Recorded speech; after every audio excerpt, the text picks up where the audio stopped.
Varicose veins కి సరైన చికిత్స కోసం సంప్రదించండి ఎవిస్ హాస్పిటల్. నమస్తే, మీరు చూస్తున్న సుమన్ టీవీ. నేను మీ కీర్తి. ఈ సనాతన ధర్మాన్ని కాపాడడానికి అనేక మంది కారణ జన్ములు వస్తూ వెళ్తూ ఉంటారు. అందులో ఒకరు ఈ రోజు నా ముందు సుమన్ టీవీ స్టూడియోలో కూర్చున్నారనే చెప్పుకోవచ్చు. వారే శ్రీ శ్రీ శ్రీ నిత్య విద్యానంద భారతి గారు. నమస్తే గురుగారు. హరి ఓం. హరి ఓం గురుగారు. గురుగారు, నాకు మీ గురించి కొంచెం తెలుసు, బట్ చాలా మందికి చాలా తెలియదు. ఈ రోజు సుమన్ టీవీ ప్రేక్షకులతో పాటు నాకు కూడా భాగ్యం కలిగిందేమో బహుశా మీ గురించి కొన్ని విషయాలు అట్లీస్ట్ తెలుసుకోవడానికి, తెలియజెప్పడానికి. తప్పనిసరిగా తల్లి. సో మీ ప్రయాణం ఎప్పుడు, ఎందుకు, ఎలా ఇలా స్టార్ట్ అయింది తెలుసుకుందాం. ముందుగా మా గురించి మేము చెప్పుకోవాలి అని అంటే చాలా ఆనందంగా భావిస్తుంటాం తల్లి. గురుగారు, ముఖ్యంగా ఎందుకంటే ఈ సమస్త సృష్టిలో కూడా ప్రతి జీవరాశికి కూడా ఒక ప్రామాణికం ఉంటుంది. భగవంతుడు ఇచ్చినటువంటి ఈ దేహానికి లోపల ఉన్నటువంటి ఈ జీవుడు ఎందుకు ఇలా అవతారం ఎత్తాల్సి వచ్చింది, ఎందుకు ఈ ప్రయాణాన్ని స్వీకరించాల్సి వచ్చింది, దేనికోసం నా గమ్యం అనేటువంటిది నాకు నేనుగా చెప్పుకోవడం చాలా ఆనందపడుతుంటాను. కానీ మా ఈ సుదీర్ఘ ప్రయాణంలో మొట్టమొదటిసారిగా ఈ ప్రశ్నను అడిగింది మీరే. ఈ ప్రశ్నను దీనికి సరైనటువంటి విధానంలో నేను చెప్పాలని అంటే, నాకు తెలిసిన ఇన్ఫర్మేషన్ నేను ఆ ఇంట్రడక్షన్ లో నా ప్రేక్షకులకి చెప్పాను గురుగారు. బట్ మీరు చెప్తారు కదా ఇన్ డెప్త్ గా, అంటే దేహం తీసుకోవడం, ఈ దేహాన్ని ఇలా ఉపయోగించుకోవడం అందరికీ అనితర సాధ్యమైన విషయం కానే కాదు కాబోలు. అండ్ ఎన్నో సాక్రిఫైజెస్ కూడా, చాలా సాక్రిఫైజెస్. మీరు నడుస్తుంటూ వస్తే మీ కాళ్ళకన్నీ బుగ్గిల్లే చూసాను నేను. చాలా నొప్పులు ఉన్నాయి. అదేమంటే రోజుకి గురుగారు మీ అసిస్టెంట్ అడిగితే 25 కిలోమీటర్ల వరకు ప్రయాణం చేస్తూనే ఉన్నారు. ఆయన మోటోనే వేరు అని. సో ఒకసారి మీలోనే ఆ జీవుడిని తట్టి లేపాలనిపించింది. తప్పనిసరిగా తల్లి. ఎందుకు ఈ ప్రయాణం ఎంచుకోవాల్సి వచ్చిందనంటే, సనాతన ధర్మంలో మనం పడుతున్నటువంటి అగచాట్లను ఒక కొలిక్కి తీసుకొస్తూ ధర్మం పట్ల ఉన్నటువంటి అనేక విధి విధానాలను తెలియచేస్తూ ఎక్కడో మారుమూలకు గ్రామాలలో కూడా సనాతన ధర్మం పట్ల అనేక అపోహలు ఇప్పుడిప్పుడు ఏర్లే పారేస్తున్నాయి. వీటన్నింటికి ఏదో ఒక రోజున పుల్ స్టాప్ పడేటువంటి రోజు ఖచ్చితంగా వస్తుంది. ఎందుకనంటే కొలమానం లేనటువంటిది సనాతన ధర్మం. మా జీవితాన్ని, ఈ దేహాన్ని సనాతన ధర్మానికై సార్థకం చేస్తూ, ఈ దేహం కూడా సనాతన ధర్మానికై అంకితం చేస్తూ ఈ ప్రయాణాన్ని ఎంచుకోవడం జరిగింది. అసలు ఏ వయసులో మీరు ఉన్నప్పుడు మీరు ఇలా టర్న్ అయ్యారు గురుగారు? నేను 19.5 సంవత్సరాల వయసులో ఆధ్యాత్మిక వైపు ప్రయాణం చేయడం మొదలుపెట్టా తల్లి. మిమ్మల్ని ఇన్స్పైర్ చేసింది ఎవరు? నన్ను ఇన్స్పైర్ చేసింది మా గ్రామాల్లో జరుగుతున్నటువంటి భజనలు, సత్సంగాలు, అలాగా హరికథలు, అమ్మవారి గురించి తెలియజేస్తున్నటువంటి కొన్ని వైభవాలు, ఇవన్నీ కూడా నన్ను ప్రేరణ చేశాయి. ప్రేరణ చేసిన తరుణంలో కొంతమంది, అంటే వాళ్ళ గురువులని తెలియదు, సాధువులు, సంతులు అనేటువంటి ఒక అవగాహన కూడా లేనటువంటి వయసు, చదువుకుంటున్నటువంటి ప్రాయం, ఒక తెలియనటువంటి ఒక అతీతమైనటువంటి శక్తి నా మనసుకు ప్రేరణ చేయడం, అనుక్షణం అదే ఆవేదన, అదే ఆలోచనలు, ఇవన్నీ జరగటం అనేటువంటిది 19 సంవత్సరాలు 20 సంవత్సరాల మధ్య ప్రాయంలో జరిగింది. మీ పేరెంట్స్ మిమ్మల్ని సపోర్ట్ చేశారా? ఎప్పుడు ఎక్కడ ఈ రూపం దాల్చాల్సి వస్తుందో, లేకపోతే సన్యాసం పుచ్చుకుంటాడని పేరెంట్స్ తల్లిదండ్రులే కదా గురువుగారు, మిమ్మల్ని డైవర్ట్ చేయలేదా? ఏ రోజు ఎన్నడూ అది జరగలేదు తల్లి. ఎందుకనంటే నేను చదువుకుంటున్నటువంటి వయసులోనే నేను తండ్రి గారిని కోల్పోయాను. తర్వాత నా బాల్యము, ప్రయాణం అంతా కూడా చాలా కష్టసాధ్యంగానే ప్రయాణం మొదలైంది. సొంతంగా పని చేసుకోవటం, నా కాళ్ళ మీద నేను నిలబడటం, ఆ వచ్చిన డబ్బులతోటే చదువుకోవటం, అలా చాలా జాగ్రత్తగా నా విద్యాభ్యాసం అంతా కూడా కొనసాగింది.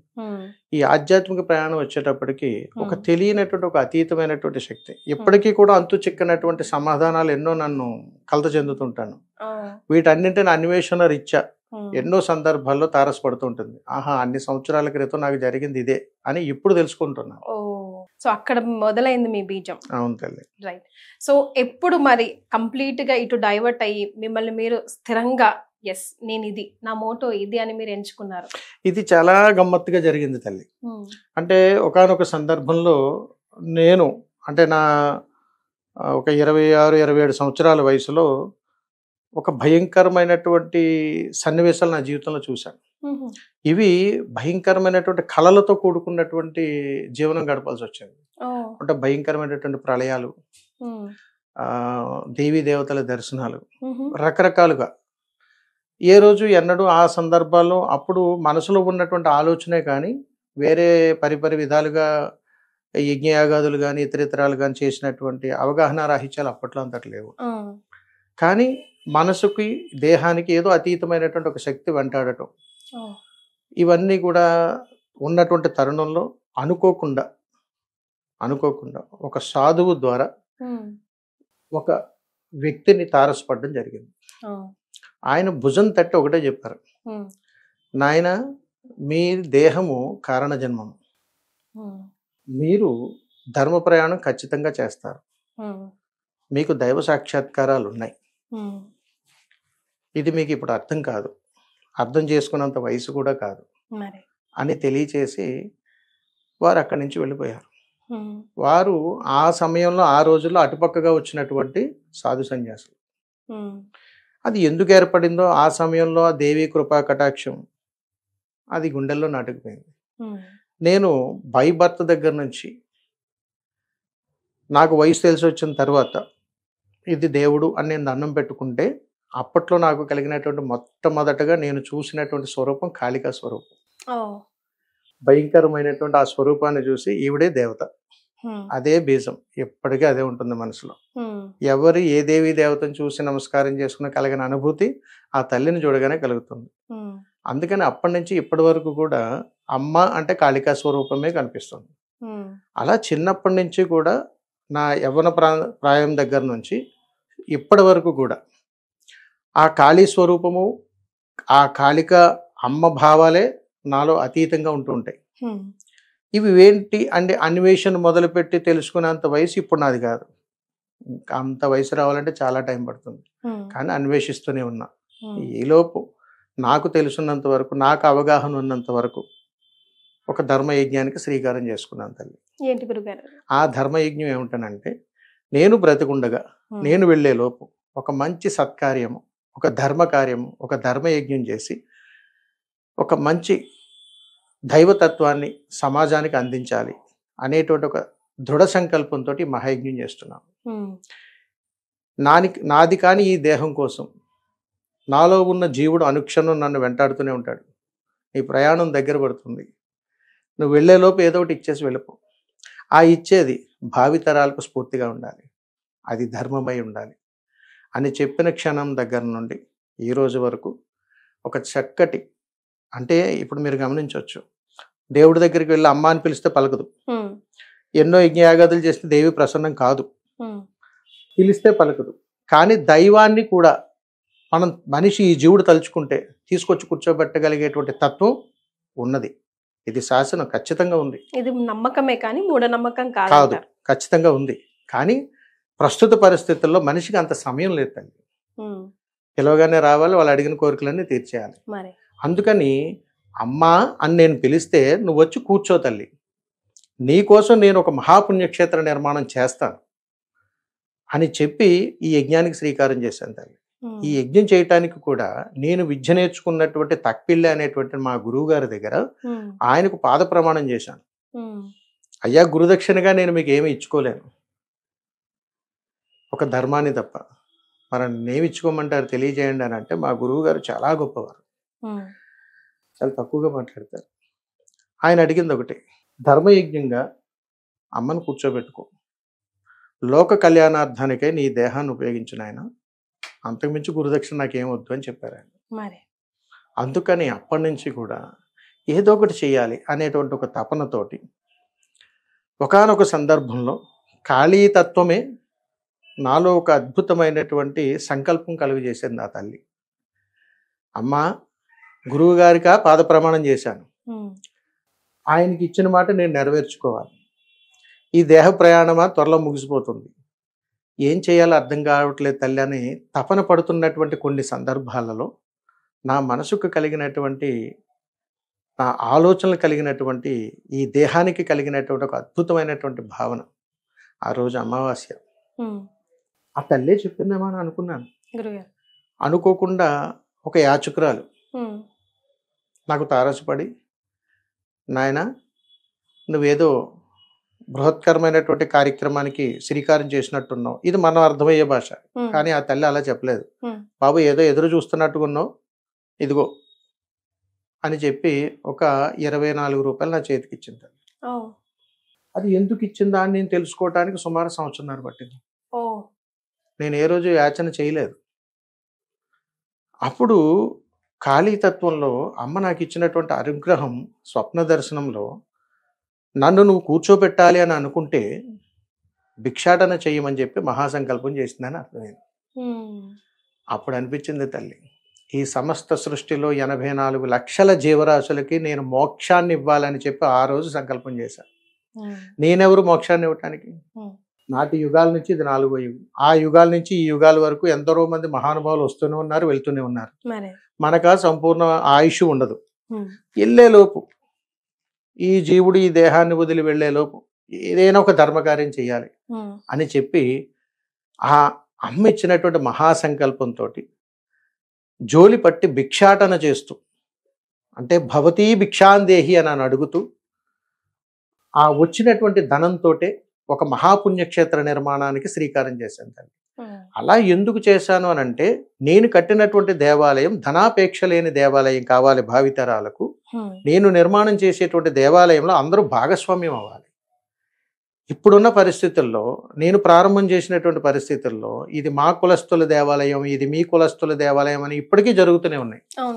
మీరు చాలా సందర్భాల్లో చూసే ఉంటారు. దానిని ఆపాలనంటే ఏదో ఒకటి చేయాలి. ఎన్నో దేవాలయాలకు వెళ్తాం, కష్టాలు వస్తే ఎక్కడికి వెళ్తాం.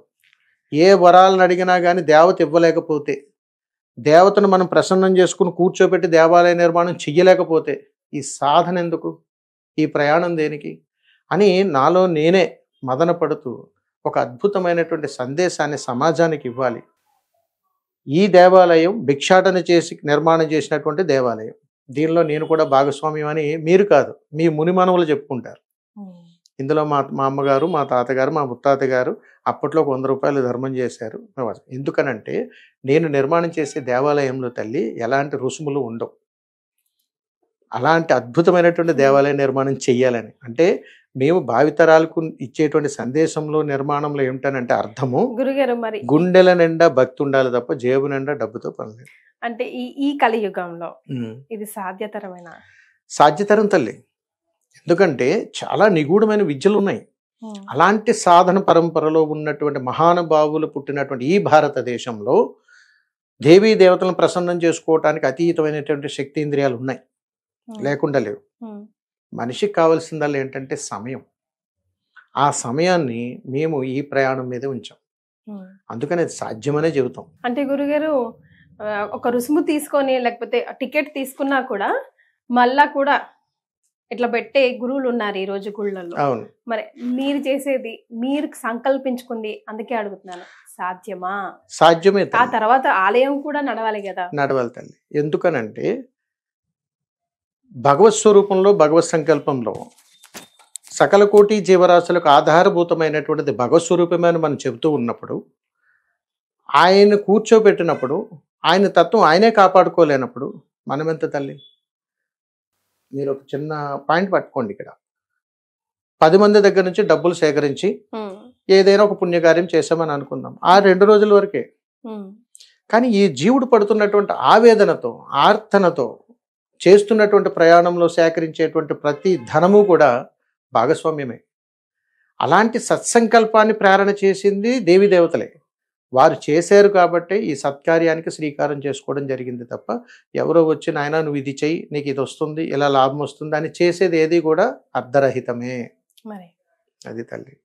గురుగారు, నమ్మకం మూఢనమ్మకానికి వ్యత్యాసం ఉంది కదా? ఉంది తల్లి. ఏంటి ఆ వ్యత్యాసం మీ దృష్టిలో? నమ్మకము అని అంటే శాసనంగా ఖచ్చితంగా చెబుతాను, అనుభవపూర్వకంగా ప్రామాణిక పూర్వకంగా ఏది చేసినా నమ్మకమే. అనుభవ సిద్ధి లేనటువంటిది ఏదైనా సరే మూఢనమ్మకమే. అంటే వినికిడి శక్తితో మాత్రమే, నేత్ర దృశ్యంతో కాదు, వినికిడి శక్తితో నువ్వు ఏది చేసినా మూఢనమ్మకాలుగానే నిలిచిపోతుంది. రెండోది, ఇందులో ఆశ అత్యాశ రెండు ఉంటాయి తల్లి. ఆశతో చేసిన, అత్యాశతో చేసిన మూఢనమ్మకమే. అంటే అవగాహన రాహిత్యంగా నువ్వు ఏ ప్రయాణం చేసినా అది మూఢనమ్మకమే అవుతుంది. అది చాలా ప్రామాణికాల్లో విడివిడిగా ఉంది తల్లి. ఆధ్యాత్మికం వేరు, సాధారణ జీవితం వేరు. ఆ ప్రయాణం వేరు, ఈ ప్రయాణం వేరు. అందులో ఉన్న నమ్మకాలు, మూఢనమ్మకాలు వేరు, ఆధ్యాత్మికలో ఉన్న మూఢనమ్మకాలు వేరు. అది తల్లి.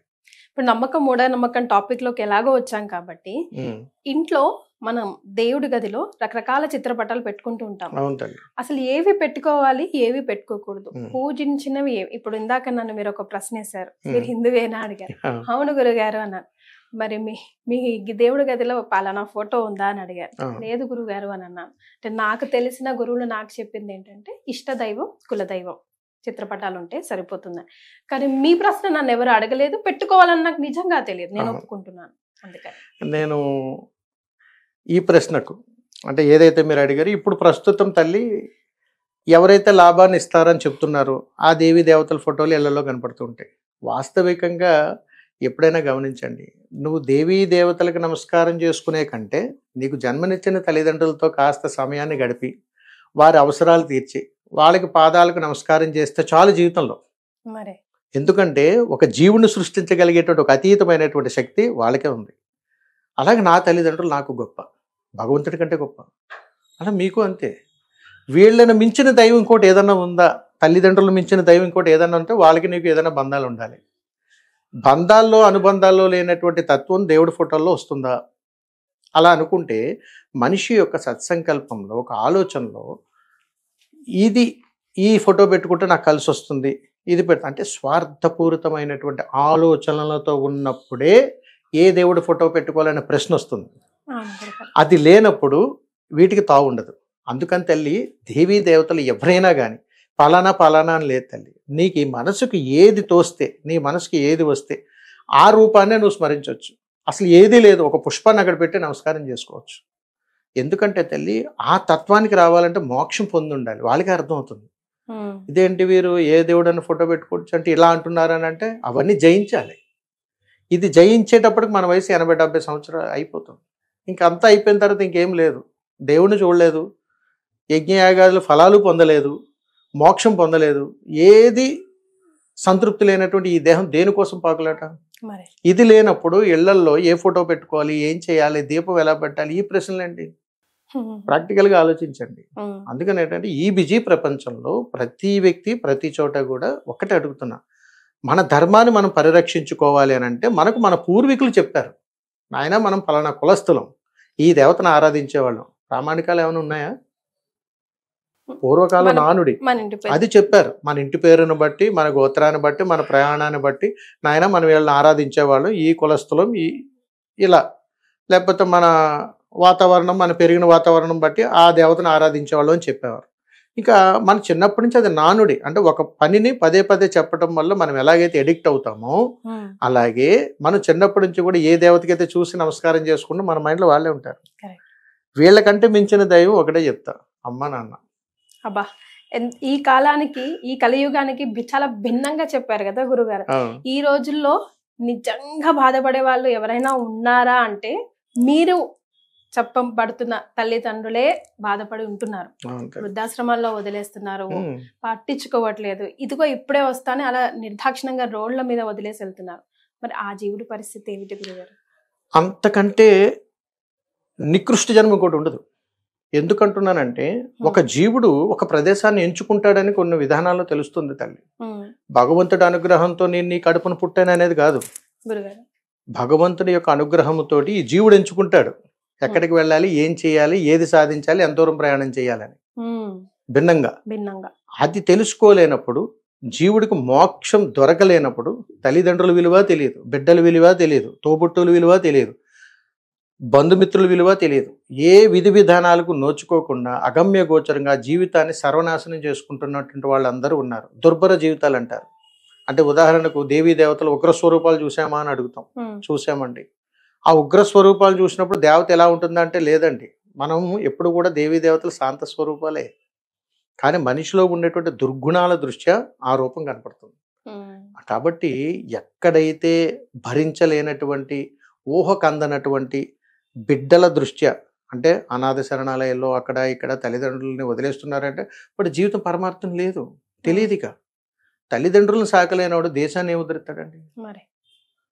తల్లితో సమయాన్ని గడపలేనాడు తోటివారిని ఎలా ప్రేమిస్తాడండి? బిడ్డలతో సమయం గడపలేనటువంటి వాడు ధర్మ పరిరక్షణకి ఏం శ్రీకారం చేస్తాడండి? ఏం ఉద్ధరించడానికండి ఈ జన్మ? ఎటుపక్క పోతున్నాం? ఏం చేయడానికి? తల్లిదండ్రులను ప్రేమించాలి అనేటువంటి ఏ జీవుడైనా కానీ వాడు బ్రతుకున్నా వ్యర్థమే. మరి అంతే అంతే. ఇది శాసనం తల్లి. గురుగారు, మంత్రానికి నిజంగా పవర్ ఉంటుందా? ఉంటే ఎంతవరకు ఉంటుంది? అది సామాన్య జనులు ఈ రోజుల్లో యూట్యూబ్ గూగుల్ వచ్చిన తర్వాత అన్నిట్లో చూసుకొని ప్రతి ఒక్కరు వాడికి తోచిన విధంగా వాడు చేసుకుంటున్నాడు. అది ఎంతవరకు కరెక్ట్? మంత్రానికి చాలా అతీతమైన శక్తి ఉంది తల్లి. గురుగారు, చాలా పవర్ ఉంది. మిమ్మల్ని ఒకటి అడుగుతున్నాను, మీరు చెప్పండి. ఈ సమస్త సృష్టిలో కూడా విలువ కట్టలేనటువంటి అద్భుతమైనటువంటి మంత్రం ఒకటి ఉంది. ఎప్పటికీ విలువ కట్టలేం మనం ఆ మంత్రం. మీకేమైనా అవగాహన ఉంటే చెప్పండి, అప్పుడు మంత్రం యొక్క గొప్పదనం తెలియజేస్తాను. ఓం అన్నది చాలా పవర్ఫుల్ అని నాకు తెలుసు గురుగారు. ఆ తర్వాత గాయత్రి. ఈ సమస్త సృష్టిలోనూ కూడా విలువ కట్టలేనటువంటి మంత్రం ఏదైనా ఉన్నదా అంటే ఒకే ఒకటి, అమ్మా నాన్న. అంతకు మించిన మంత్రం ఇంకోటి ఏదైనా ఉంటే చెప్పండి. అందుకని తల్లి, భగవత్ స్వరూపం దగ్గరగానే కాదు తల్లి, మనం నిత్య జీవితంలో మనం మాట్లాడేటువంటి ప్రతి పలుకు మంత్రమే. ఇప్పుడు నేను మిమ్మల్ని వాడుకోవడానికి పదాలతో కానీ, ఒక ఉద్రేకపూరితంతో కానీ, ఒక రకరకాల భావాలతో నేను మాట్లాడుతున్న మాటలని మంత్రాలే తల్లి. మీ రియాక్షన్ ఎలా వస్తుంది? అప్పుడు వస్తుంది కదా. అంటే మంత్రానికి శబ్దం ఉంది కాబట్టి ఇప్పుడు మంత్రాలు అంగట్లో దొరికే సరుకులు అయిపోయాయి. గురువుగారు ఏదైనా ఒక మంత్రం ఇవ్వండి, ఇస్తే మేము ఉపాసన చేసేస్తాము, మంత్రం చదివేస్తాం, సాధించేస్తాం. ఇది కాదు కావాల్సింది. మంత్రం యొక్క అనుష్ఠాన శక్తి పొందినటువంటి శబ్దం వేరు, ఆ తేజస్సు వేరు, ఆ ప్రయాణం వేరు, ఆ గురు పరంపర వేరు. మంత్రం ఎప్పుడూ కూడా ఎక్కడా కూడా పుస్తకాల్లో చదవకూడదు, గురువే ఇవ్వాలి. ఆ గురువు యోగ్యుడై ఉండాలి, ఆ గురువు మోక్షం పొంది ఉండాలి, ధర్మపరుడై ఉండాలి. మంత్రాన్ని శాసించగలిగేటువంటి శక్తి ఉంటేనే గురువు, లేకపోతే గురువు కాదు. అలాంటి యోగపరమైనటువంటి ప్రయాణం ఎక్కడైతే జరుగుతుందో అక్కడ మంత్రం యొక్క శక్తి అతీతంగా ఉంటుంది. కాబట్టి నాటి కాలంలో మునులు, మునీశ్వరులు, యతీశ్వరులు వీళ్ళందరూ కూడా చాలా అద్భుతంగా ఆ యొక్క మంత్రశక్తితోటి, నిగూఢమైనటువంటి శక్తితోటి ఏర్పాటు చేసినటువంటి దైవ సంకల్పం ఈ రోజుకి మనల్ని నడిపిస్తుంది. అందుకని మనం పుట్టగానే భగవన్నామస్మరణ చేయం. పుట్టగానే అమ్మ అంటూ అమ్మను మించిన మంత్రం ఏముంది తల్లి? నాన్న అంటూ నాన్నకు మించిన మంత్రం ఏముంది? ప్రేమ, బాధ్యత. ఈ రెండు ఉండగలిగితే నువ్వు పలికేటువంటి ఏ మంత్రమైనా సరే అతీతమైనటువంటి శక్తి. ఇప్పటికీ చెబుతాం మేము, కాషాయం ధరించారు స్వామీజీలు, ఎక్కడెక్కడికి వెళ్ళినా ప్రతి ఒక్కరి జీవితంలో బాధలు, కన్నీళ్లు అన్నీ ఉంటాయి తల్లి. వైరాగ్యంతో వేసుకునే కాషాయం వేరు, ధర్మ ప్రయాణం కోసం చేసే యజ్ఞం వేరు. చాలా పరమార్థాలు ఉన్నాయి. అందుకని ఎప్పుడైనా సరే మంత్రము అనేటువంటిది చాలా అతీతమైనటువంటి శక్తిది. అమ్మ ప్రేమ ఎంత గొప్పదో మంత్రానికి ఉన్న శక్తి కూడా అంతే గొప్పది. కాబట్టి మంత్రానికి శక్తి ఉంది తల్లి. సనాతన ధర్మం గురించి ఇంత పాటు పడుతున్నారే, కానీ యూట్యూబ్ వేదికగా, పలు ఛానళ్ళు వేదికగా చాలా మంది చాలా అంటే మన సనాతన ధర్మం మీదే మళ్ళీ యుద్ధాలు చేస్తున్నారు, మాటతో యుద్ధాలు చేస్తున్నారు, రకరకాల వీడియోలతో యుద్ధాలు చేస్తూ ఉన్నారు. అంటే మనం ఇప్పుడు ఏ ఆలయాల్లో, ముఖ్యంగా రీసెంట్గా అరుణాచలంలో కూడా చూసాం గురుగారు, చాలా వరకు వెస్టర్న్ కంట్రీస్ వాళ్ళే మంత్రం పవర్ కానివ్వండి, అక్కడున్న మన ఇండియాలో ఉన్న టెంపుల్స్ పవర్ కానీ తెలుసుకొని వాటి గురించి ఆ పవర్ తీసుకోవడానికి వస్తున్నారు. కానీ మనం ఏంటి విచ్చలవిడిగా వింత పోకడలకు పోతున్నాం. అలాంటివి చూసినప్పుడు మీకు ఏమనిపిస్తుంది? బాధ కలుగుతుంది తల్లి. ఇలాంటివి విన్నప్పుడు చాలా బాధ కలుగుతుంది. అంటే షార్ట్ కట్లో భగవంతుని దగ్గర మోక్షం కావాలంటారు. షార్ట్ కట్లో మోక్షం రావటానికి ఇది అంగట్లో దొరికే సరుకు కాదు. మన పూర్వీకులు మనకు వాళ్ళు ఎంతో మా పోటీ వాళ్ళు చేస్తున్నారంటే మాకు అవగాహన తల్లి, అవగాహన లేకే ఉన్నవాళ్ళు అంటే మీ దృష్టిలో అంతే. నేను పేర్లు చెప్పకూడదు, మళ్ళీ ఎందుకు వచ్చిన గోళ అని చెప్పట్లేదు. కానీ గురుగారు, మేము ఇలా గురువు గారు, స్వామీజీ అని పిలుచుకొని మా ముందు కూర్చొని ప్రేక్షకులకి నాలెడ్జ్ ఇవ్వాలనుకున్న వాళ్ళు కూడా ఇలాగే చేస్తే ఇంక మేము ఎవరిని అడగాలి, ఎక్కడికి పోవాలి? అదే కదా తల్లి మన దౌర్భాగ్యం. ఇప్పుడు మనం ఏ దౌర్భాగ్యంలో ఉన్నామనంటే, అంటే ఈ పదం నేను వాడకూడదు, ఎంత క్లిష్ట పరిస్థితుల్లో ఉన్నామనంటే, నమ్మకపోవటం అనేటువంటిది మీ వ్యక్తిత్వం, మరి కానీ అవగాహన కల్పించలేకపోవడం అనేటువంటిది మా పొరపాటు. ఎందుకంటే తల్లి, ఒక సనాతన ధర్మాన్ని పరిరక్షించడం కోసం స్వాములు, సాధువులు, సంతులు, అఘోరాలు, రకరకాల వాళ్ళు అనేక రూపాలలో అవతారాలు ఎన్ని చేసినా అల్టిమేట్ గమ్యం ఒకటి, ధర్మ పరిరక్షణ, ధర్మో రక్షిత రక్షిత, అంతే తప్ప భుక్తో రక్షిత రక్షిత కాదు. గురుగారు. కాబట్టి కూటు కోసం కోటి విద్యలాగా యజ్ఞం చేస్తే అది నిష్ప్రయోజనం. కాబట్టి ఒంటి మీద ఉన్నటువంటి వస్త్రం, కనిపించే తేజస్సు, పలికే మంత్రం, పలికే పలుకు ఏదైనా కానీ ధర్మ పరిరక్షణ అవ్వాలి అని అంటే ధర్మాన్నే ప్రచారం చేయాలి. ఎందుకనంటే మనం అలా చెయ్యలేనప్పుడే తల్లి ఈ మూఢనమ్మకాలు అనేటువంటి ప్రబలుతున్నాయి. కరెక్ట్. ఎవరికి దండం పెట్టుకోవాలో తెలియదు, ఎలా పెట్టుకోవాలో తెలియదు. ఆఖరికి ఎలా తయారయ్యామంటే దేవుడి మందిరంలో దీపం ఎలా పెట్టుకోవాలంటే గూగుల్ నడుతున్నాం. అవును. దీపం ఎటుపక్క పెట్టాలి, ఇటుపక్క పెట్టాలని అవసరం లేదు తల్లి. నిత్యం ఇక్కడ అగ్ని మండుతూనే ఉంది. జీవుడు బ్రతుకున్నంతకాలం మహాయజ్ఞ దీపమే అది. దాని పరమార్థం నీకున్నటువంటి అద్భుతమైన జ్ఞానంలో 10 మందిని బ్రతికించగలిగితే సనాతన ధర్మం. అలా మనం చెయ్యలేనంత కాలం ఆరిపోతూనే ఉంటాం, ఇంకొకటి వచ్చి వెలిగిస్తూనే ఉంటాడు. గమ్యం లేని ప్రయాణం చేస్తున్నంత కాలం ఎవరు ఏది చెప్పినా మనం వింటూనే ఉంటాం. అలాగే రకరకాల పోకడలకు మనం వెళ్తున్నాము, చెబుతున్నాము అని అంటే మనం వింటున్నాం కాబట్టి చెబుతూనే ఉంటారు. వింటున్నాము కాబట్టి చెబుతూనే ఉంటారు. ఇప్పుడు నేను చెబుతున్నాను, నన్ను కూడా చాలా మంది విమర్శిస్తారు. ఈ విమర్శించే వాళ్ళు ఎవరై ఉంటారు? ఉన్మాదులై ఉంటారు. వాస్తవం ఇది. ఎందుకనంటే సనాతన ధర్మం పట్ల గౌరవం ఉన్నటువంటి ఏ వ్యక్తి అయినా సరే స్వీకరిస్తాడు. సనాతన ధర్మం పట్ల గౌరవం లేనటువంటి వాళ్ళు ఉన్మాద రహిత్యంగా ప్రవర్తిస్తుంటారు. అంటే వాళ్ళు ఖచ్చితంగా హిందువులై ఉండరు, మన ధర్మంలో ఉండి ఉండరు.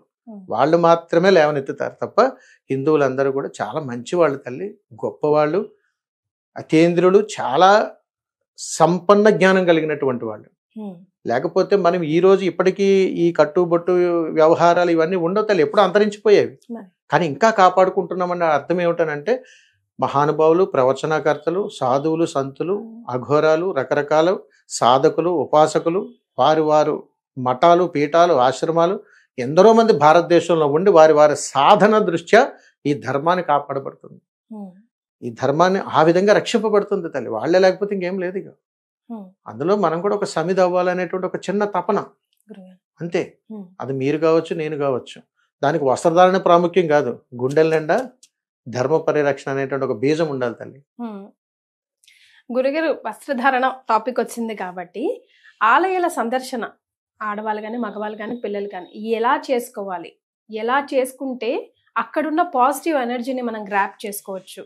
తప్పకుండా ఆలయానికి వెళ్ళి మనం చేయాల్సిన పనులు ఏంటి అని అడిగితే మీరు ఏం చెప్తారు? దేవాలయాల సందర్శన చేసేటప్పుడు తల్లి అవకాశం ఉన్నంత వరకు మనము దక్షిణ భారతదేశంలో ఉన్నాం కాబట్టి మన సాంప్రదాయ దుస్తులే మనం ఎక్కువగా ఉపయోగించుకోవాలి. దీంట్లో అత్యంత ప్రామాణికం ఏమిటనంటే నేత దుస్తులు అని అంటాం, అంటే చేనేత వస్త్రాలు. ఒక పట్టు పురుగుల నుంచి, పత్తి నుంచి దారాలు, పోగులుగా మనం ఏదైతే ఈ వస్త్రాలకు ఉపయోగపడేటువంటి విన్నామో, ఇందులో జీవాత్మ గురించి ఒక అద్భుతంగా చెబుతుంటారు. అది పడినటువంటి కర్మ మోక్షం ప్రకారము ఆ వస్త్రమే మన ఒంటి మీద పడుతుందంటే ఈ దేహానికి ఆ జీవుడికి ఉన్నటువంటి సంబంధంలో ఆ కర్మను కూడా మనం మోక్షంగా మొయ్యాల్సిందే. లేకపోతే ఇన్ని రకాల దుస్తులు ఆ వస్త్రమే మనల్ని ఎందుకు ఆకర్షిస్తుంది? అదే మనం ఎందుకు వేసుకోవాలంటే ఒక జీవి ఇంకొక జీవికి అవినాభావ సంబంధాలు ఉన్నాయి కాబట్టి ఆ వస్త్రాన్ని మనం ధరించాలని ఉంటుంది. అలాగా దేవాలయాల్లో సందర్శనానికి వెళ్తున్నప్పుడు పాశ్చాత్య అంటే పరాయి దేశపు, అంటే ఇప్పుడు మనం చాలా చూస్తున్నాం పాశ్చాత్య సాంప్రదాయాలు అని చెప్పేసి మనం మోడర్న్ డ్రెస్సులు వేసుకుని మనం వెళ్తుంటాం. మనది భారతీయ సాంప్రదాయం. వాస్తవంగా భరతమాతకు ఏ విధమైనటువంటి వస్త్రధారణ జరుగుతుందో, భారతీయత కళ ఉట్టిపడాలనంటే మన శాస్త్రీయ వస్త్రధారణ జరగాలి. అందుకని ఏ దేవీ దేవతలను దర్శనం చేయాలన్నా, ఏ దేవాలయాలకు వెళ్ళాలన్నా సాంప్రదాయ దుస్తులు అనేటువంటి ఒక ఆచారం ఉంది మనకి. ఆ ఆచారాన్ని రోజులు గడిచే కొద్దీ కూడా కనుమరుగు అయిపోతుంది కాబట్టి ఇప్పుడు ఆ నినాదాన్ని గట్టిగా తీసుకొస్తున్నాం. దేవాలయాల్లోనికి ప్రవేశించగానే హృదయ స్థానాన్ని మగవారు కప్పుకోకూడదు, అంటే భుజం మీద ఉత్తరీయం మాత్రం వేసుకోవాలని. అలాగా ఆడవారు సాంప్రదాయ దుస్తులు వేసుకోవాలి, కుడి భుజం కనిపించకుండా వారు వస్త్రాన్ని కప్పుకోవాలని చెప్పేసి ఒక సాంప్రదాయం ఉంది. అలా చేయటం వల్ల పరమార్థం అడిగారు కాబట్టి అది కూడా తెలియజేస్తాను. దేవాలయాల్లోనికి వెళ్ళగానే మీరైనా నేనైనా ఎవరైనా సరే ఫస్ట్ ఏం చేస్తామంటే ప్రదక్షిణ చేసేస్తాం. ప్రదక్షిణ చేసినప్పుడు మన మనసు అక్కడ లగ్నం ఉండదు, ఎక్కడెక్కడికో పరిగెడుతుంది. ఇదంతా చేయటానికి దేవాలయం చుట్టూ ఉన్నటువంటి పరివార దేవతలు, ఉప పరివార దేవతలు వీళ్ళందరూ కూడా మనల్ని చేయబట్టు తీసుకుని వెళ్తుంటారు. మనం చేయిలా విదిపుకుని చిన్నపిల్లలా ప్రవర్తిస్తూ ప్రదక్షిణ సంపూర్ణం చేస్తాం. మోక్షం రాదు. లోపలికి వెళ్ళేటప్పుడైనా సరే సంపూర్ణ వస్త్రధారణతోటి సాంప్రదాయకరమైనటువంటి దుస్తులతో భగవత్ స్వరూపం ముందు నిలబడినప్పుడు అక్కడ ఉన్నటువంటి ఒక అతీతమైనటువంటి యంత్రశక్తి ద్వారా ఆ గర్భాలయం నుంచి బయటకు ప్రసరణ జరుగుతున్నటువంటి అక్కడ వెలుగుతున్నటువంటి ఆ జ్యోతి ద్వారా ఒక అతీతమైనటువంటి శక్తి తరంగాలు మన హృదయాన్ని తాకుతాయి తల్లి. అది హృదయాన్ని తాకినప్పుడే ఈ శారీరక రుగ్మతలన్నీ పోతాయి. అందుకని ఒక సాంప్రదాయకరమైనటువంటి దుస్తులకు మాత్రమే అది సాధ్యం. ఎందుకనంటే వేసుకున్నటువంటి దుస్తులను బట్టి మనిషి యొక్క నడవడిక, నడక, ఆలోచనలు మారిపోతాయి. ఇది వాస్తవం. అందుకని దేవాలయానికి వెళ్ళినప్పుడు నిత్య జీవితంలో ఎలాగా మనకు నచ్చినట్టు బ్రతికేస్తున్నాం. కనీసం దేవాలయానికి వచ్చినప్పుడైనా మోక్షం కోసమైనా వస్త్రధారణ చెయ్యండి అయ్యా, చక్కగా సాంప్రదాయ దుస్తులు ధరించండి, మన సనాతన ధర్మాన్ని పరిరక్షించండి అని అంటున్నాం. అంటే ఒక వ్యక్తికి తనకు తెలియకుండానే సాంప్రదాయ దుస్తులు ధరించి సనాతన ధర్మంలో భాగస్వామ్యం అవుతున్నారు. ఇది దాంట్లోని పరమార్థం. మీరు ఇంత ఎక్స్ప్లెనేషన్ ఇచ్చాక నాకు అడగాలనిపించట్లేదు, కానీ కొంతమంది కోసం అడుగుతున్నా. అలా అయితేనే సాంప్రదాయ దుస్తుల్లోనే ఉంటేనే దేవుడు కరుణిస్తాడా, లేకపోతే కరుణించాడా, ఎక్కడైనా చెప్పాడా, రాసి పెట్టాడా అని వితండవాదం చేసే వాళ్ళ కోసం మీ సమాధానం? దీనికి తల్లి మన మతంలోను మన ధర్మంలోను మన ప్రయాణంలో మాత్రమే సాంప్రదాయ దుస్తులు ఉన్నాయి. మీరు నార్త్ సైడ్ వెళ్ళి చూడండి, అక్కడ కూడా వారి సాంప్రదాయ దుస్తులే ఉంటాయి. అంటే తెలియజేస్తుంటారు మా సాంప్రదాయం ఇది, మేము ఇట్లా ఉన్నాము అని కొన్ని సాంప్రదాయాలు అన్నట్టుగా. అలాగే మన భారతీయ సాంప్రదాయాలు మన కట్టు బొట్టు వ్యవహారం వస్త్ర శైలి ఇదంతా కూడా మన సాంప్రదాయ విధానంలోనే ఉండాలి. ఇది శాసనం, అందులో ఎలాంటి మార్పు లేదు. దీనికి మనం రాజీ పడి కాని దానికోసం మనం పరిగెడుతున్నట్టే. ఇప్పుడు ఉదయాన్నే లేచి లేకపోతే గుడ్ నైట్ అని అనలేం కదా, దానికి సాంప్రదాయం ఉంది. శుభోదయం, రాత్రి శుభరాత్రి అని అంటాం. అదే మన ప్రామాణికాల్లో ఏదైతే ఉందో దాన్ని ఆచరణ చేసి తీరాల్సిందే. దీనికి ప్రామాణికాల్లో గ్రంథాలు ఇతరితరాట్లో ఉందా అంటే ఉంది తల్లి. ప్రతి ప్రామాణికాల్లోనూ కూడా వస్త్రధారణ, మన పురాణాలు కానీ ఇతిహాసాలు కానీ ఇతరితరాలు అన్నీ చూసుకుంటే ఎక్కడైనా సరే మీరు ఏ దేవీ దేవతలను చూసినా కానీ ఎలాంటి వస్త్రధారణ చేశారో, ఏ విధమైనటువంటి వస్త్రాలను వారు ధరించారో మీరు కూడా అలానే ఉండండి అని తెలియజేస్తుంది ధర్మం. అక్కడికి వెళ్ళినప్పుడు బయట ప్రపంచంలో మనం ఆయా సమయాన్ని బట్టి విధి విధానాలను బట్టి మనం మారిపోతూ ఉంటాం. ఎప్పుడు ఒకటే వస్త్రధారణ ఎవరికి సాధ్యం కాదు. దేవాలయాలు దర్శనం చేసుకున్నప్పుడు ఖచ్చితమైనటువంటి ప్రామాణికం ఒకటే చెబుతుంది. మీరు ఫంక్షన్కి వెళ్ళారనుకో తల్లి, ఫంక్షన్కి తగ్గట్టు ఆలోచన తగ్గట్టుగా మీరు మారిపోతారు. ఎక్కడైనా ఎవరైనా కాలం చేశారనుకో అక్కడికి పట్టు చీర కట్టుకుని వెళ్ళరుగా పలకరించడానికి వెళ్ళేటప్పుడు. అలాగే దేవాలయానికి వెళ్ళినప్పుడు దేవీ దేవతలను మనం తదేకంగా చూడాలి. వీళ్ళ వస్త్రధారణ ఏమిటి, మనం ఎలాంటివి వేసుకుని వెళ్ళాలి. అందుకని వాళ్ళు తెలియచేయడం కోసం కూడా కొంత పరమార్థం ఉంటుంది. ఇదిగో నేను ఎలా ఉన్నాను, మరి మీరు మీ ప్రయాణం నా ప్రయాణం ఒకటి అయితేనే కదా ఆ ధర్మాన్ని పరిరక్షించేది. అందుకని అది తెలియచేయటువంటి ప్రామాణికాలు కూడా అప్పటి కాలంలో ఉన్నటువంటి మనం చూస్తున్నటువంటి మనకు తెలిసినటువంటి ఇప్పుడున్న ప్రయాణంలో ఈ సుమారు 100 సంవత్సరాల ప్రయాణంలో పురాణ కథల నుంచి కూడా మనం తీసుకుంటే దేవీ దేవతలు ధరించినటువంటి వస్త్రధారణలు ఎంత సాంప్రదాయకరంగా ఉన్నాయో మనము కూడా అలాంటి సాంప్రదాయకరమైనటువంటి దుస్తులు మాత్రమే ధరించాలని పరమార్థం. రైట్ గురుగారు, దశ విద్య గురించి మాట్లాడుకుంటే, దశ మహావిద్యల గురించి మాట్లాడుకుంటే ఇప్పుడు చాలా రకాలు చూస్తున్నాం గురుగారు. ఒక కోరిక తీరాలంటే లైక్ ఫర్ ఎగ్జాంపుల్ పొలిటికల్గా స్థిరంగా మనకు మంచి పవర్ రావాలంటే రాజశ్యామల యాగం అని, వారాహి, అలా రకరకాలు మనం చూస్తూనే ఉన్నాం. అలా ఒక అమ్మవారిని పట్టుకొని పూజను యజ్ఞ యాదులు చేస్తే నిజంగానే మన ఎల్లకాలం పెద్ద పెద్ద కోరికలు కూడా తీరిపోతాయి గురుగారు. మీరు దశ మహావిద్యలు అనగానే తల్లి మా మనసు పులకరిస్తుంటుంది తల్లి. ఎందుకంటే మా సాధన కూడా అదే. ఎందుకంటే దశ మహావిద్యల్లో ఇప్పుడు ప్యాషన్ అయిపోయింది, బాధ కలుగుతుంటుంది చెప్పాలంటే. ఆ ప్యాషన్ ఎలా తయారైందని అంటే ఒక పుస్తకంలో ఒక అమ్మవారి గురించి చదవటం, ఆ మంత్రాన్ని పట్టుకోవటం, ఆ దేవత ఫోటో చేయించుకోవటం, దాంట్లో రాస్తున్నట్టుగా పూజ చేసుకోవటం, అంతే కదా. మరి అలా అనుకుంటే వైద్యానికి వైద్యుడి దగ్గరికి వెళ్ళటం ఎందుకు, కేసులు ఏమైనా ఇబ్బందులు ఉంటే కోర్టుకు వెళ్ళటం ఎందుకు, ఇల్లు కట్టుకోవాలంటే ఇంజనీర్ని సంప్రదించడం ఎందుకు. అలాగే దశ మహావిద్యలు అనేటువంటివి తల్లి పూజ చేసుకోవాలి కాదు ప్రామాణికము. దశ మహావిద్యలు అని అంటే సాధన, గుర్తుపెట్టుకోండి. దశ మహావిద్యలు అని అంటే సాధన, సాధన అంటే గురువు. దశ మహావిద్యలు ఇప్పుడు ప్రామాణికంగా తీసుకుని చెప్పగలిగేటువంటి ధర్మ ప్రయాణం ఉన్నటువంటి యోగులు మునులు ఇంకా బ్రతికిలేరు. నాటి కాలంలో జరిగాయి. నేటి కాలంలో కూడా దశ మహావిద్యల సాధన మాత్రమే ఉంది. సాధనను సాధకులు మాత్రమే ఆ వరాలు పొందుతారు తప్ప అతి సామాన్యులకు దశ మహావిద్యల యోగము భోగము కుదరదు. క్లియర్? మీకు నేను దశ మహావిద్యల ద్వారా ఎన్ని చేసిన సాధకుడు లబ్ధి పొందుతాడు తప్ప మీరు లబ్ధి పొందలేరు. అది నిర్మాణంగా సంపూర్ణంగా యోగం పొందాలంటే మీరు ధర్మబద్ధమైన ప్రయాణమే చేసి ఉండాలి. అందుకని దశ మహావిద్యల్లో ధర్మానికి దిక్సూచి అని చెబుతాం. నువ్వు ధర్మంగా ప్రయాణం చేస్తే, నీ జీవితం ధర్మం అయితే, నీ ఆలోచన ధర్మం అయితే, నీ ప్రయాణం ధర్మం అయితే దశ మహావిద్యలు ఖచ్చితంగా నీకు పనిచేస్తాయి. ఇది చెయ్యాలంటే ధర్మబద్ధమైన గురువునే పట్టుకోవాలి తప్ప ఏదో ఒక సాధన చేసి నేను వెళ్ళిపోతున్నానంటే కుదరదు. మరి ఈ రోజుకి కూడా భారతదేశంలో ఎన్నో మఠాలు, పీఠాలు, ఆశ్రమాలు, ఎంతో మంది గురువులు ఉన్నారంటే వీరందరూ కూడా ఏదో ఒక సాధనను సిద్ధి పొందే ఉంటారు. ఆ పొందారు కాబట్టి ఆ సిద్ధి మంత్ర సాధన వాళ్ళ యొక్క అనుష్ఠాన శక్తి వల్లే మన సనాతన ధర్మం పరిరక్షించబడుతుంది. లోకా సమస్త సుఖినో భవంతు. లోకం కోసం మాత్రమే దశ మహావిద్యలను ఉపయోగించాలి తప్ప స్వార్థం కోసం ఉపయోగిస్తే అష్ట దరిద్రాలు అనుభవించాల్సిందే. కాబట్టి దశ మహావిద్యలు అనే పదం పలకాలన్నా యోగం ఉండాలి. దశ మహావిద్యల్లో తల్లి గురించి తెలుసుకోవాలన్నా మోక్షం ఉండాలి. అంత యోగకరమైనటువంటి దేహ నిర్మాణం నీలో ఉంటే ఖచ్చితంగా దశ మహావిద్యలు అనేటువంటి విధానాలు మనకు అర్థమవుతాయి. ఇది తెలుసుకునేలోపు మన జీవితం అయిపోతుంది, కట్టె కూడా కాలిపోతుంది. అంతే తప్ప దేవుని ప్రసన్నం చేసుకుంటూ నేను రాజ్యాధికారం దక్కేస్తాను వెళ్ళిపోతానంటే 3 ముచ్చటే. 3 ముచ్చటే. మీరు ఎక్కడైనా సరే చరిత్ర తిరిగేసి వెనక్కి వెళ్ళండి, కొన్ని వేల సంవత్సరాలు వెనక్కి వెళ్ళిపోండి. దశ మహావిద్యల ద్వారా దశ మహావిద్యలు లబ్ధి పొందినటువంటి రాజుల చరిత్రలతో సహా కొద్ది రోజులు మాత్రమే ఉన్నది. ఇప్పటికీ శాసనంగా ఉన్నాయి, శాసనాలు కూడా ఉన్నాయి. దశ మహావిద్యలు బహిర్గతం చెప్పి మంత్రాలను బహిర్గతం చెప్పేవి కాదు. ఇవి నిగూఢమైనటువంటి విద్యలు, సాధనలు. ఇది ఒక అద్భుతమైనటువంటి సాధన తల్లి. దశ మహావిద్యలు అనేటువంటివి నిత్యం చేసుకునే పూజలు కాదు. దశ మహావిద్యలు అనేటువంటివి సాధన మాత్రమే.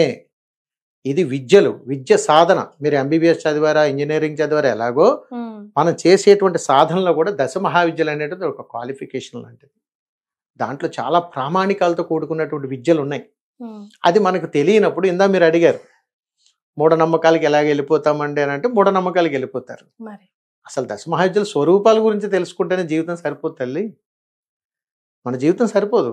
మనం అనుకుంటాం ఆ తారాదేవిని కొలిస్తే అయిపోతుంది, రాజశ్యామల అమ్మవారి యాగం చేస్తే నేను సీఎం అయిపోతాను, లేకపోతే ఇంకొకటి అయిపోతానని.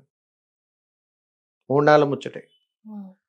దేవతను ప్రసన్నం చేసుకున్నప్పుడు ప్రసన్నం చేయగలిగేటువంటి సామర్థ్యం గురువుకున్నా దాన్ని భరించగలిగేటువంటి శక్తి తీసుకునేవాడికి ఉండాలి. ఈ 2 లేనప్పుడు వినాశనమే. ఎవరు కూడా మంచి స్థాయిలో ఉన్నట్టుగా చరిత్ర చెప్పల. కారణం ఏమిటనంటే అత్యాస. ఆశ అత్యాస ఇందాక ఉండకూడదు అన్నాను కదా. అందుకని దశ మహావిద్యలకి 2 వైపులా పదులు ఉంటాయి. చాలా జాగ్రత్తగా ఉండాలి తల్లి. గురుగారు, అమావాస్య పుణ్యం వీటిని మనం ఎలా చూసుకోవాలి? ఇవి చాలా ముఖ్యమైన రోజులు అంటూ ఉంటాం, కానీ అదే రోజుల్లో పూజ ఫలితం ఎలా వస్తుందో చెడుకు కూడా అలాగే దారితీస్తుంది అని అంటూ ఉంటారు. మేము చెప్పే విషయంలో అయితే ఆ రోజు ఈ రోజు అని లేదు తల్లి. ఇది మంచి రోజు, ఇది చెడ్డ రోజు మనం ఎవరు తల్లి చెప్పడానికి? పంచాంగకర్తల్లోనూ వీటిల్లోనూ రకరకాలుగా ప్రామాణికాలలో పూర్వకాలం నుంచి కూడా ఈ రోజు మంచి జరిగితే మంచి రోజు, ఈ రోజు చెడు జరిగితే చెడు రోజు. సరే, మీరు అనుకున్నట్టుగా మీ మాటకి వస్తాను. అమావాస్య రోజు మీకు అప్పు కావాలి, ఇస్తే తీసుకోరా, జీతం ఇస్తే తీసుకోరా అంటే అవతలోడు అడిగాడు కదా గురుగారు. అవతలోళ్ళు అడిగారు, యువతల వాడు మనం అప్పు తీర్చాలని అంటే అవతలవాడికి అదేం ఉండదు కదా, మనం తీసుకోవాలని అది ఉండదు కదా. అక్కడ లేని పట్టింపులు ఇక్కడ ఏంటి? అది డబ్బు విషయమే కదా తల్లి. ఏదైనా కానీ గుర్తుపెట్టుకోండి, మనిషి బ్రతుకున్న నాళ్ళు చనిపోయేంత వరకు కూడా ఆ తిథి, ఆ రోజు, ఈ రోజు అని లేదు. ఏ రోజైనా మంచిదే. మన మనసు మంచిగా ఉన్నంత కాలం, నీ మనసు దుర్మార్గంగా ఆలోచించినంత కాలం, నువ్వు తప్పించుకోవడానికి వేసేటువంటి కులోక్తులు అన్ని ప్రయాణం చేసినంత కాలం ఏ రోజు నీకు మంచిది కాదు. అందుకని మన ఆలోచనలు మంచిగా ఉంటే ఆ సమయం కూడా మంచిగానే ఉంటుంది. గురుగారు, దేవీ దేవతల నవగ్రహాల మీ ఓటు ఎవరికైనా అడిగితే? ఇద్దరికి వేయాలి తల్లి. అటు వేయాలి, ఇటు వేయాలి. స్పష్టంగా చెప్పాలి అని అంటే దేవీ దేవతలకే వేస్తాం. నవగ్రహాలకి అవగాహన కోసం, దేవీ దేవతల్ని ప్రసన్నం చేసుకోవడం కోసం. నవగ్రహాలని పర్మిషన్, తర్వాత దేవీ దేవతలు అంటాం వాస్తవికంగా. అంటే ఇక్కడ చిన్న మీరు అడిగిన దానికి కన్క్లూజన్, క్లారిటీ. గురుగారు శాసనం ఏదైనా, ప్రయాణం ఏదైనా, నిర్ణయం ఏదైనా మనకు అది అనుకూలంగా లేనప్పుడు అనుకూలంగా కావాలని తెలియజేసుకోవడం కోసం కాలానుగుణంగా మనల్ని నడిపించేటువంటివి గ్రహ ప్రభావాలని చెబుతారు. మేమైతే వాటిని పట్టించుకోం. ఇప్పుడు ఇక్కడికి రావడానికి ఈ గ్రహం అనుగ్రహం వల్ల ఇక్కడికి వచ్చానని చెప్పొచ్చు. నేను అలా రాలా, దైవ సంకల్పం ఉంది. దైవ సంకల్పం వల్లనే నేను ఈ ధర్మాన్ని చేయగలుగుతున్నాను అని చెబుతాను. మార్గ మధ్యలో నాకు ఏదైనా ప్రమాదం జరిగింది, దైవ సంకల్పం వల్ల ప్రమాదం జరగలేదను, ఏదో గ్రహచారం బాగాలేదు కాబట్టి ప్రమాదం జరిగింది అని అంటాం.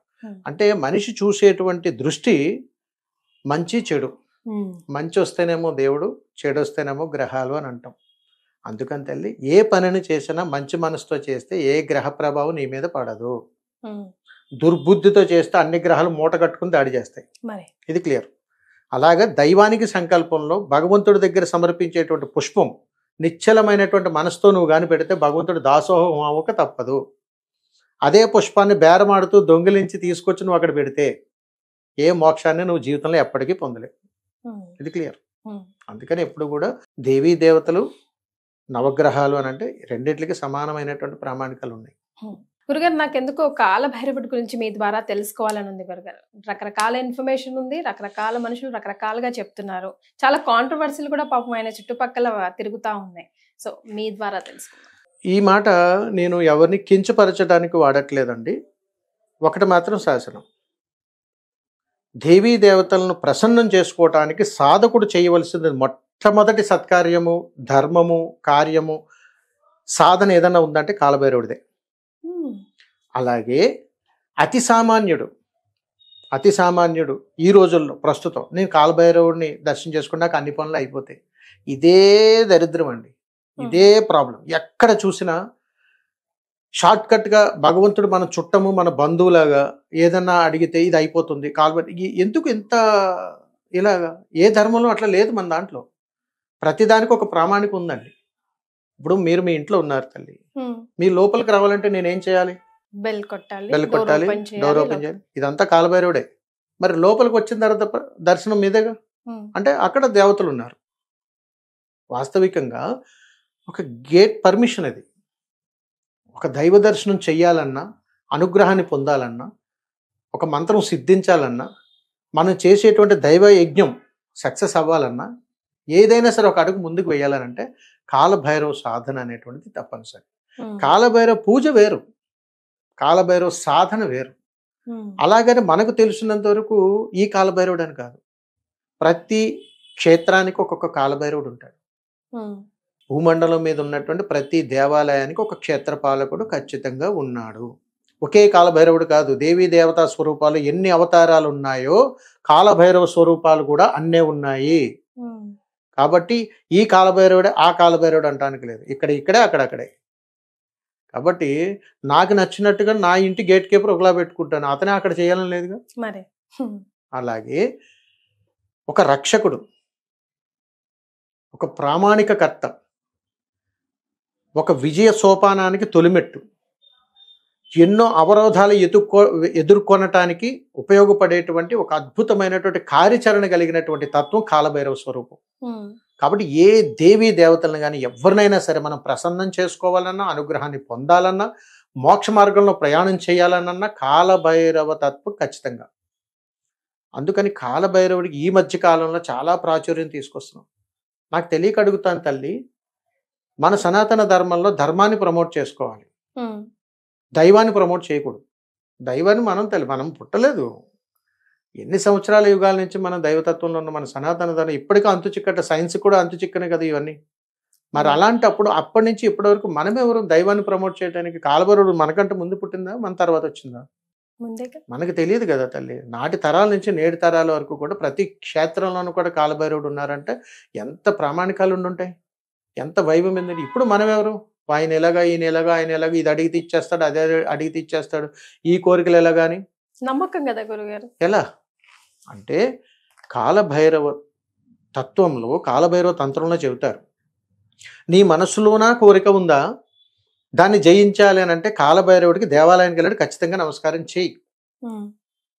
ముందు అక్కడ చెప్పు, ఆయన అనుగ్రహాన్ని పొందు, తర్వాత దైవానుగ్రహం దగ్గరికి వెళ్ళు అని ఎందుకు చెప్తారనంటే తల్లి, ఒక చిన్న రహస్యం ఇది. దైవతత్వంలో ఒక అద్భుతమైనటువంటి ఉగ్ర రూపాల మధ్య జరిగినటువంటి సంఘర్షణ, అది యుద్ధం అని అనుకోండి. ఆ యుద్ధం నుంచి శాంత స్వరూపం తీసుకురావడం కోసం శివతత్వంలో కాలభైరవ స్వరూపం ఉంటుంది. సాక్షాత్తు పార్వతీ పరమేశ్వరులు ఇద్దరిలోనూ కూడా కొన్ని సందర్భాలలో నువ్వు అవును, నువ్వు వద్దు, నువ్వు చెయ్యొద్దు అని అంటే మనకు కోపం వస్తుందా రాదా? అలాంటి కోపోద్రేకమైనటువంటి పార్వతీదేవి ఎత్తినటువంటి అవతారాల్లో ఆవిడను ఆ అతీతమైనటువంటి శక్తిని నిక్షిప్తం చేసి ఆది యొక్క విధానాల్ని రక్షిస్తూ తన పరివారంగా ఉంటూ కాపలా కాస్తున్నటువంటి తత్వమే కాలభైరవ తత్వం.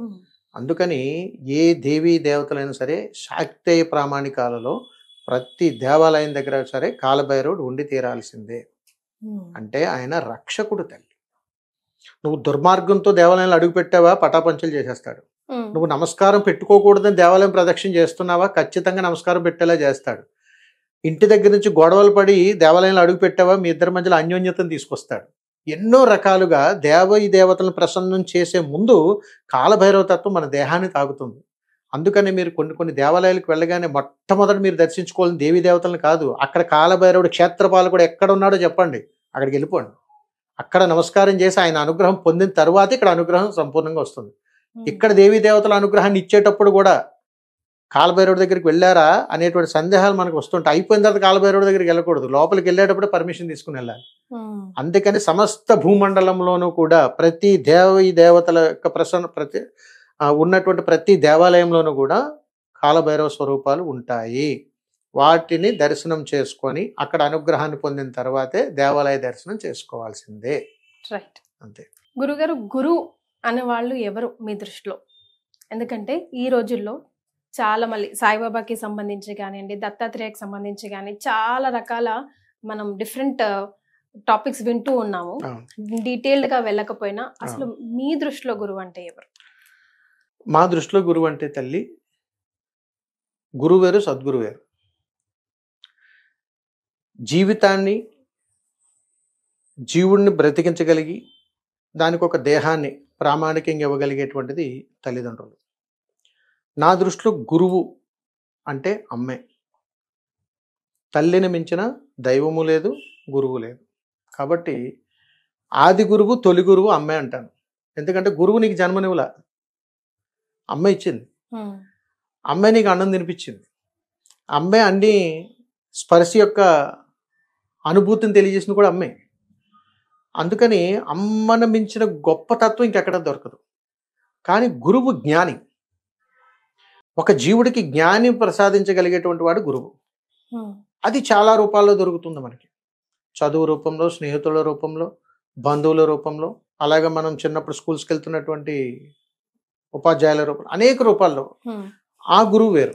జీవితాన్ని సన్మార్గపు ప్రయాణంలో తీసుకుని వెళ్ళటానికి, నువ్వు చెడు మార్గంలో పెడతావు, అదిమి చెయ్యి పట్టుకుని మంచి దారిలో తీసుకెళ్ళటానికి. అందుకనే కదా తల్లిదండ్రులకు భయం పిల్లలంటే. ఎప్పుడు కూడా ఏదైనా ఇబ్బందులు పడుతున్నా, మనం ఏదైనా చేయకూడని పనులు చేస్తున్నా, వీడు పెడదారి పెడతాడమని భయం వేసి ఒక యోగ్యుడి దగ్గరికి తీసుకుని వెళ్తారు. ఆ యోగ్యుడు ఏం చేస్తాడు, వాళ్ళని అదిమి ఇలా చేయండి, ఇలా సన్మార్గాన్ని బోధిస్తాడు. అప్పటికీ తప్పితే ఇంకా గొప్ప స్థితికి చేరుకుంటారు. వాళ్ళు సద్గురువులు అంటారు. సద్గురువులు ఎప్పుడూ కూడా వారి బోధన, మాట, చూపు అంతా కూడా ప్రామాణికంగానే ఉంటుంది. గురువులు ఎప్పుడూ కూడా గదించి, అధమాయించి, చేయి పట్టుకుని తీసుకుపోతారు. తల్లి లాలించి, ప్రేమించి చెబుతుంది. మనం దేనికి బానిస అవుతామో? తల్లికే అవుతాం.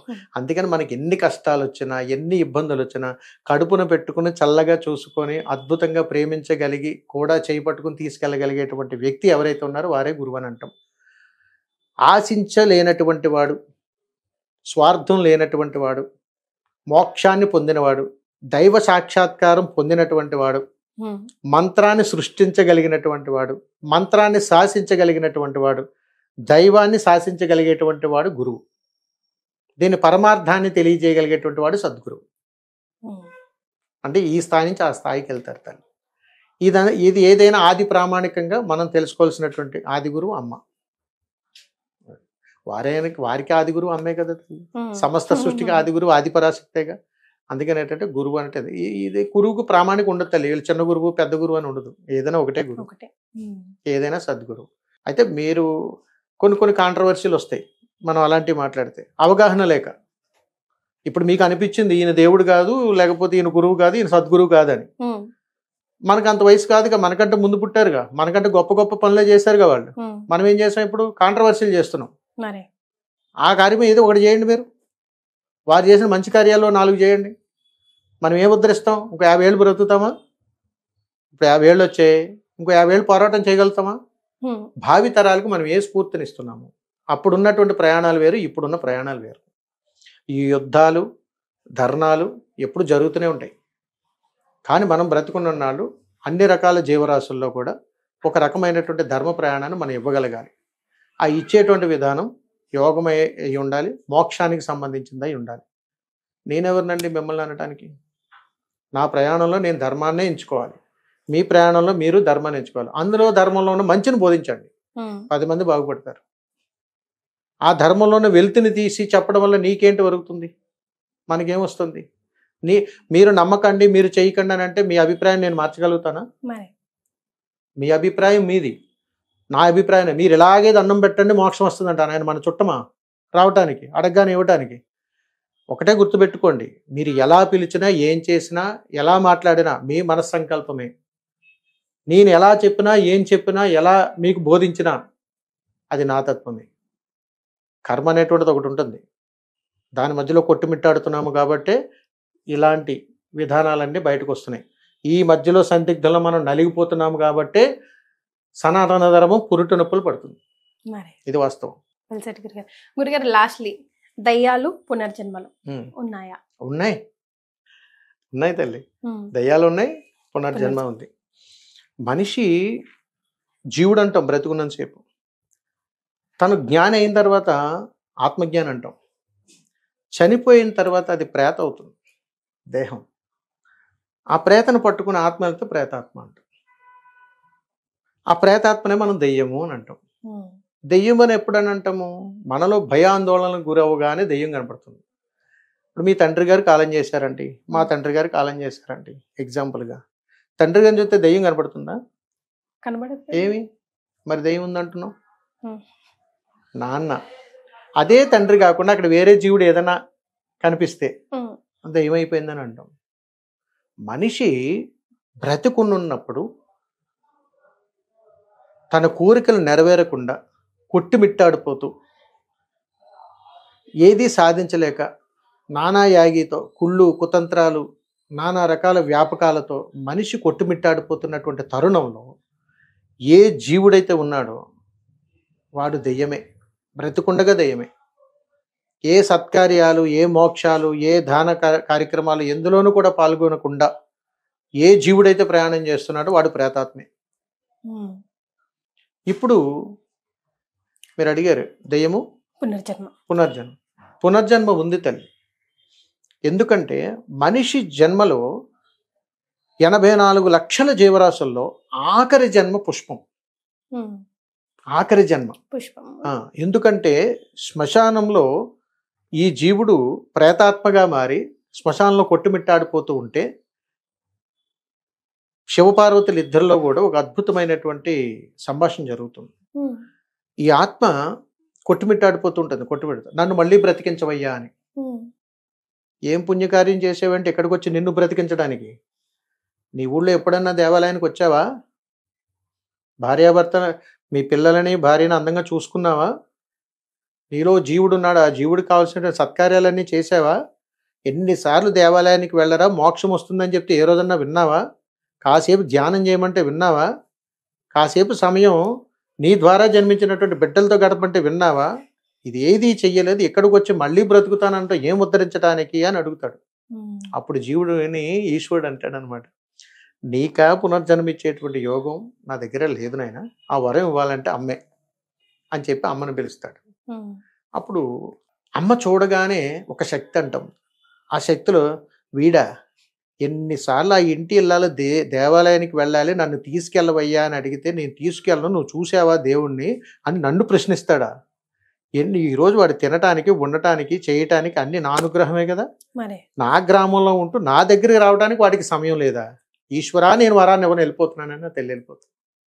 అలా కొట్టుమిట్టాడిపోతున్నటువంటి వాడికి తండ్రి బోళాశంకరుడు, మరి నాన్న బాధ్యతాయుతుడు కాబట్టి ఈశ్వరా ఈశ్వరా అని కొట్టుమిట్టాడిపోతున్నటువంటి ఆత్మకు ఒక వరాన్ని ఇస్తాడు.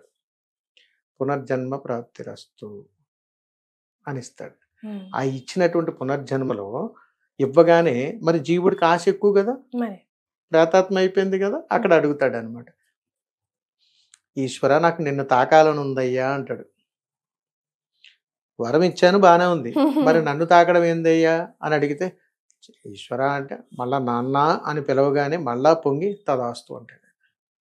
అలాగే ఒక జీవుడు కాలం చేసిన తర్వాత ఆత్మ ప్రయాణం 84 లక్షల జీవరాశుల్లో జరుగుతూ జరుగుతూ అన్ని జన్మలు అయిన తర్వాతే, ఇప్పటికీ మనం అంటూ ఉంటాం కొన్ని కార్యక్రమాల్లో కొన్ని సందర్భాల్లో ఇంకో జీవుని పోలుస్తుంటాం.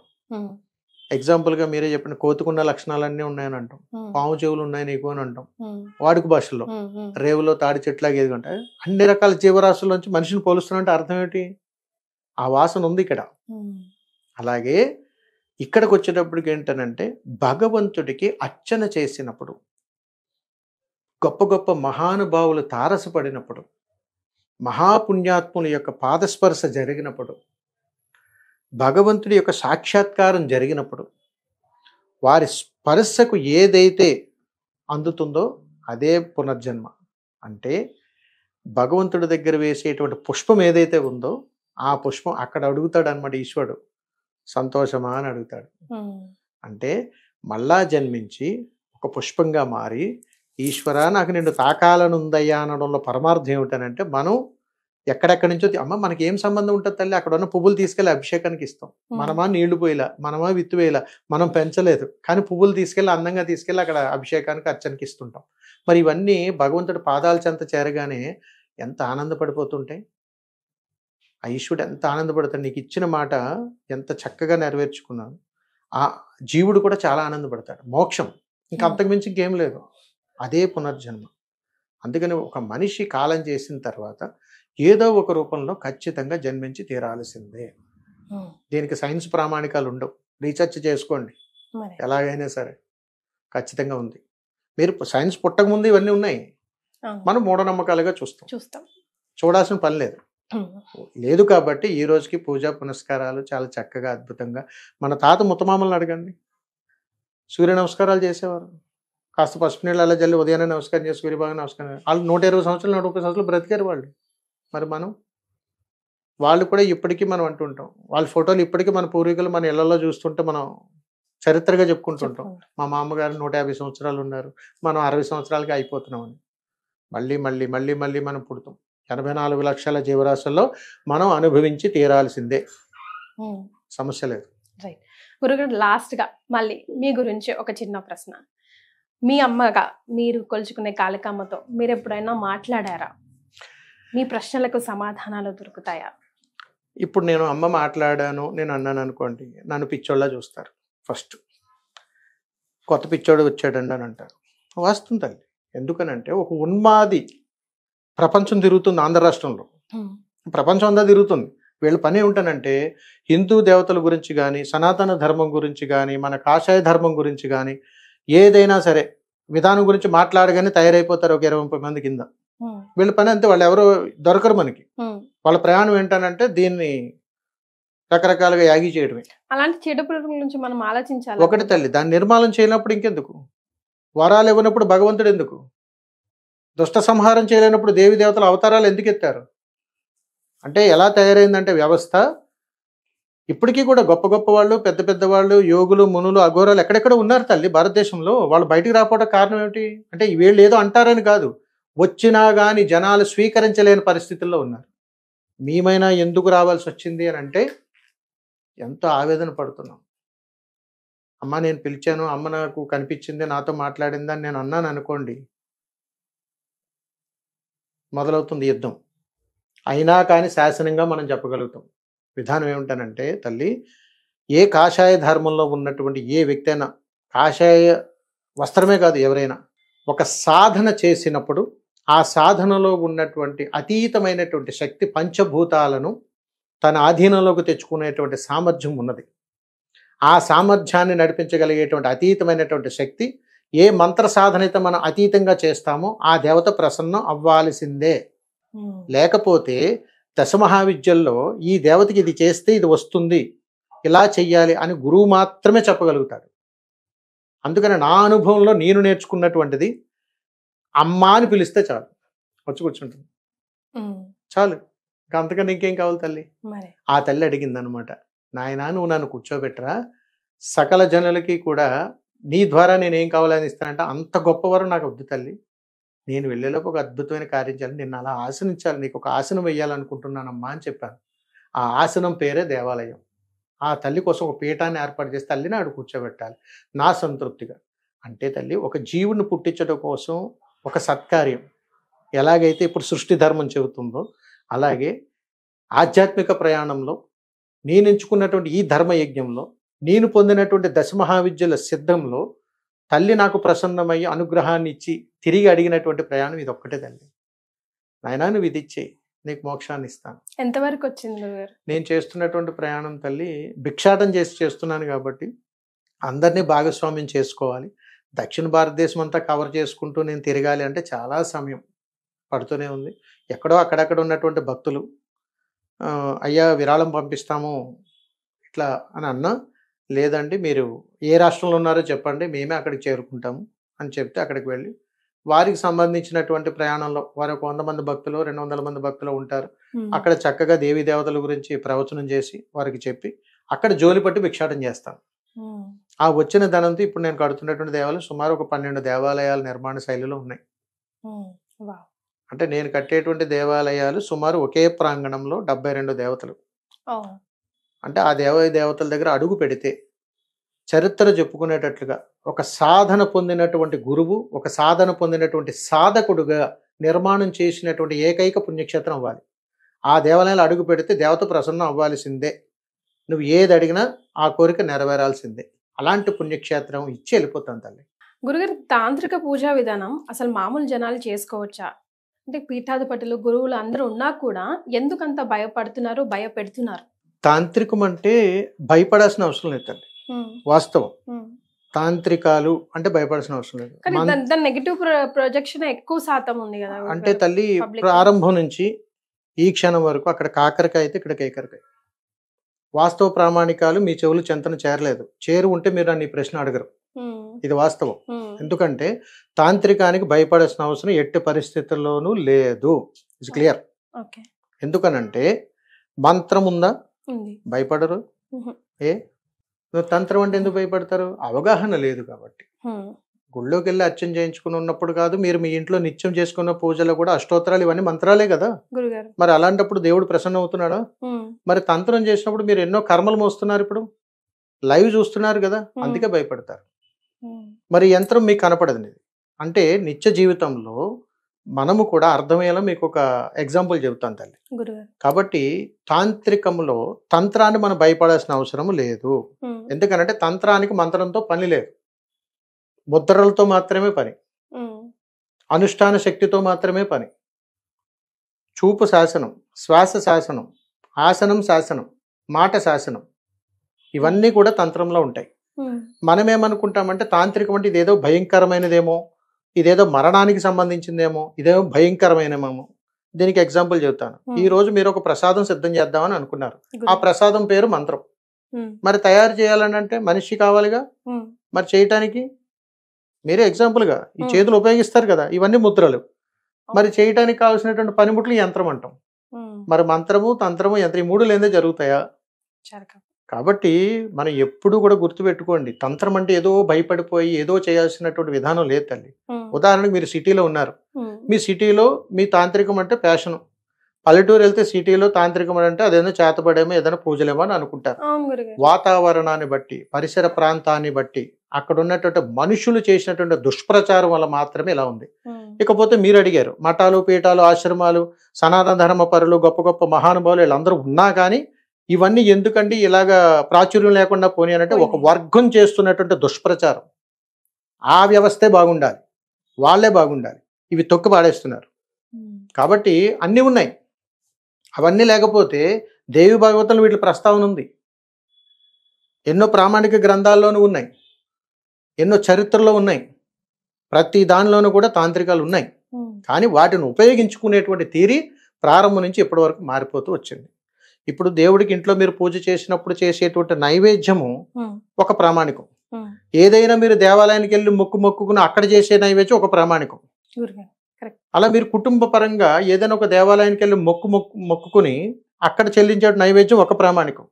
అంటే అవసరం వచ్చినప్పుడు మనం దేనికైనా సిద్ధపడిపోతాం, కష్టాల్లో ఉన్నాం కాబట్టి. కాబట్టి సకల కోటి జీవరాశులు కూడా నిత్యము అనుభవిస్తున్నటువంటి దారిద్ర్యాల నుంచి బయటపడటం కోసం శీఘ్రంగా దేవత ప్రసన్నం కావడానికి ఉద్భవించినటువంటి విద్యలే తాంత్రిక విద్యలు. అంతే తప్ప ఇది ఏదో గొప్ప కోసమో కీర్తి కోసమో గడించినవి కాదు. దేవత అన్ని రకాల్లోనూ ప్రసన్నమవుతుంది, అనేక రూపాలు ఉన్నాయి. మీరే ఒక వ్యక్తిని కలవాలనంటే ఎన్ని మార్గాలు ఉంటాయి చెప్పండి. ఆ వ్యక్తితో అర్జెంట్ పరిస్థితి అయితే అర్జెంటుగా ఏది షార్ట్ కట్ ఉంటే అది ఎలా వాడతాము, అలాగే తాంత్రం కూడా అంతే. దీన్ని భయపడాల్సిన పని లేదు. అదే మనకి ఆ వ్యక్తితో మనకి పని పాట లేదు, ఎప్పుడన్నా అవసరం భవిష్యత్తులో కలుద్దాం, తాయితీగా మీ కార్యక్రమాలు నడుస్తుంటే ఈజ్ కాల్డ్ యాజ్ మంత్ర.